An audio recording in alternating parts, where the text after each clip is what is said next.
So this is my first actual video of my mission journal, and I have kept these journals for obviously over 30 years. I served my mission in South Korea in the Seoul West Mission for the Church of Jesus Christ of Latter-day Saints. I served there from 1990 to 1992, and over the course of my time as a missionary, I started with this blank journal, and then of course there was lots of beautiful artwork that I added.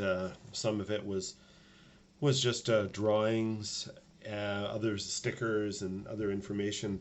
I'm looking at the front cover and I'm really quite amazed.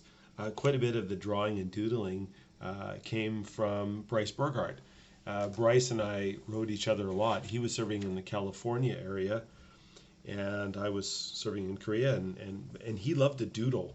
And so some of the doodling you can see here is all from Bryce Burgard, Elder Burgard. And so I've been meaning to go through this, as I said in my intro video, for quite a while, and I'm really excited just to go through the journal and to share my thoughts. As I said in the intro video, in my setting apart to become a missionary, I was promised by President Wharton, the second counselor in the MTC mission presidency, that I was blessed to have peace, joy, and happiness. And then there's a comment here, there's a place where it says, "Who is present at your setting apart?"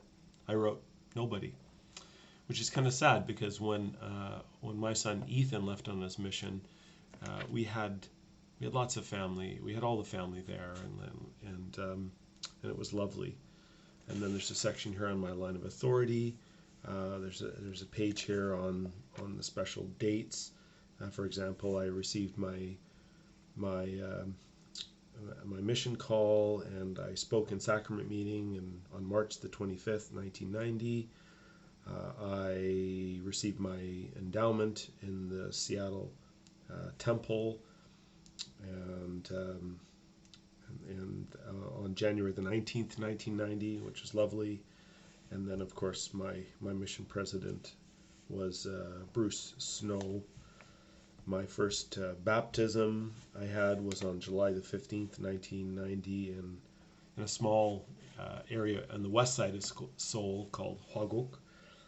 And so there's just lots of great details here. There's some information on my companions and my experiences, my callings. I was a coordinator in the MTC. I was a travel leader leading to the mission area. I served as a greenie and a junior companion, and would later on my mission serve in the mission office, and then leave and become a district leader, and then a trainer, and then a zone leader and a trainer. And then I finally finished my mission as an assistant to the president. So this is great.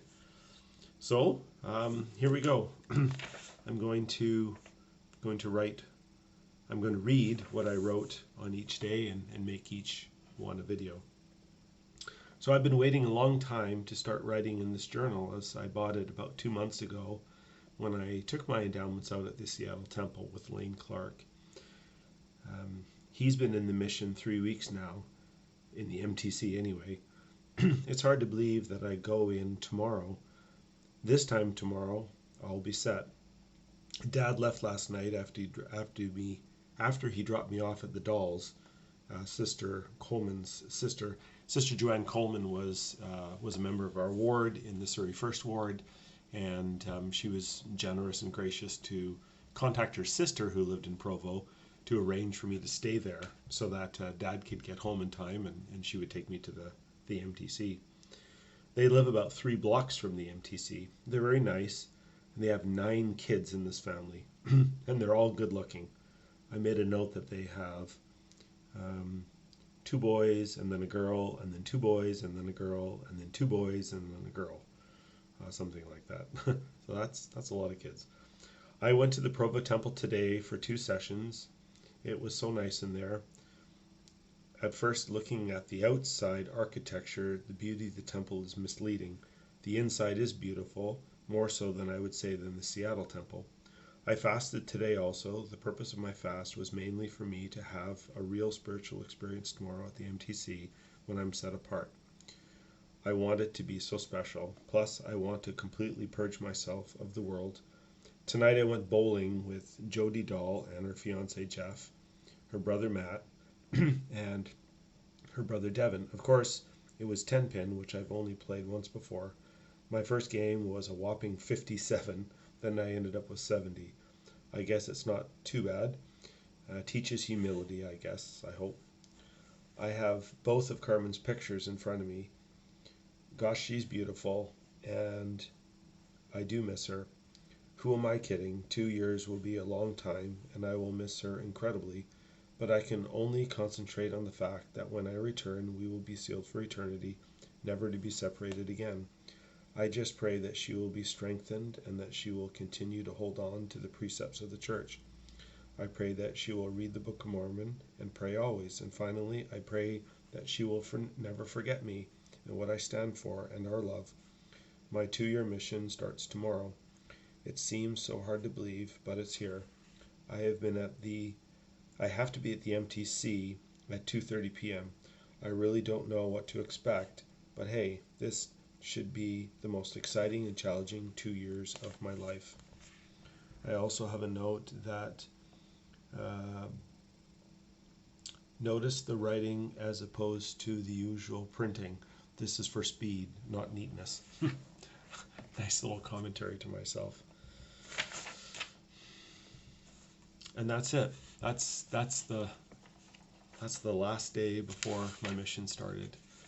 And looking back on this after so many years, I marvel that I did have such a wonderful experience. And I loved the MTC. I absolutely loved it.